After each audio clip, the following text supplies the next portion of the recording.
Расскажу топ 5 причин, почему стоит брать Samsung G3 2016. У него есть две версии. 1,5 гигабайта и 8 гигов, 2 гигабайта и 16 стройки.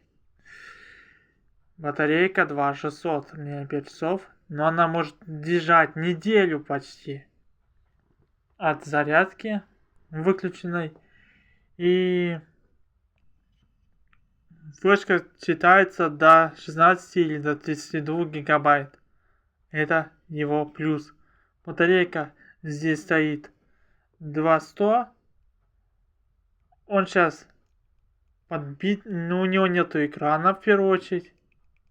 А в вторую очередь он фикает, он работает, у него сейчас есть. Но я хочу экран поставить, а вдруг он будет рабочим. Ну так, спасибо.